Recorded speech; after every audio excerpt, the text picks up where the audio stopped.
Hello வணக்கம் மக்களே, நான் உங்கள் வீரபாண்டி. கிராமத்துக்காரன் யூடியூப் சேனல் வச்சுருக்கேன். ஒரு ஐயா இப்போ மாடுக்கு தண்ணி விட்டுக்கிருக்காரு. உங்களுக்கே தெரியும், பால் பாக்கெட்லேருந்து எல்லாமே பூரா கெமிக்கலாக மாறிடுச்சு. பொடி பவுட்ரு அதுன்னு கலந்து அது பாலாக ஒரிஜினலாக டூப்ளிகேட்டானே கண்டுபிடிக்க முடியல. இப்போ அவர் ரொம்ப வருஷம் மாடு வளர்க்குறாரு.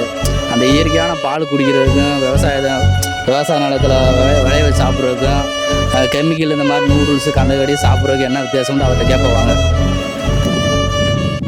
ஐயா வணக்கம். வணக்கம். சொல்லுங்கள். கரெக்டாக 4 நாள் மாடு வச்சுருக்கேன்.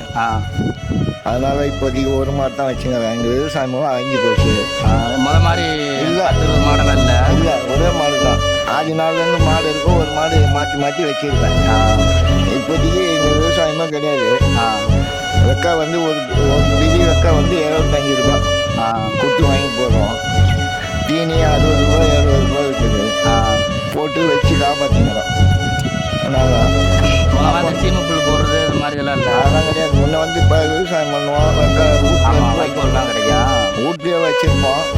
இப்போ காசு கொடுத்து வாங்கி போடுறோம். ரொம்ப மாறிடுச்சு. அப்படியே போச்சாக்க வருங்காலங்கள்லாம் மாடெல்லாம் வளர்க்க முடியுமா? முடியாது, இங்கே முடியாது. மெட்ராஸில் முடியாது.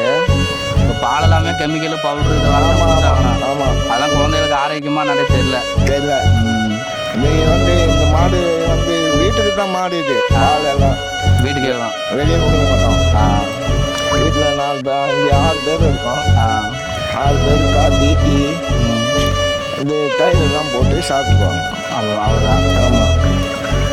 ஆனால் முன்ன விவசாயம் பண்ணியிருந்தோம். நிறைய மாடு வச்சுருந்தோம். இப்போ விவசாய இடம் பூரா பில்டிங்கு அப்பார்ட்மெண்ட்டாக மாறி போயிடுச்சு. கம்பெனி அப்பார்ட்மெண்ட்டு அதெல்லாம் ஆகிடுச்சு. ஆனால் அப்போல்லாம் சாப்பாடுக்கு பஞ்சம் இருக்குது. அதில் வேணுன்றது இல்லை. 3 போகமும் வலியும் 30 தான் வலியும். இப்போ தான் இப்போ குறைஞ்சி போச்சு. ஆமாம். இப்படியே மாறிக்கிட்டே போனால் மக்கள் சாப்பாடுக்கு ரொம்ப கஷ்டப்படுவாங்கன்றீங்களா இல்லை? ஆமாம், கஷ்டப்படணும். இப்போ எவ்வளோ இருக்குது? 25 கிலோ அரிசி 2000 ரூபாய்க்கிட்ட இருக்குது.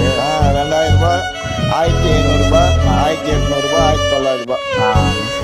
அதான் கொஞ்சம் மட்டமான அரிசிங்கலாம். 2000 ரூபாய்க்கு மேலே போனால் நல்ல அரிசி. நல்ல அரிசி. ஆமாம், பொன்னி அரிசி. அப்போல்லாம் வேணும்ன்றது கிடைக்கும். தேனை நல்லா சாப்பிட்டு உடம்பு ஆரோக்கியமாக 100 வருஷம் வாழ்ந்தாங்க.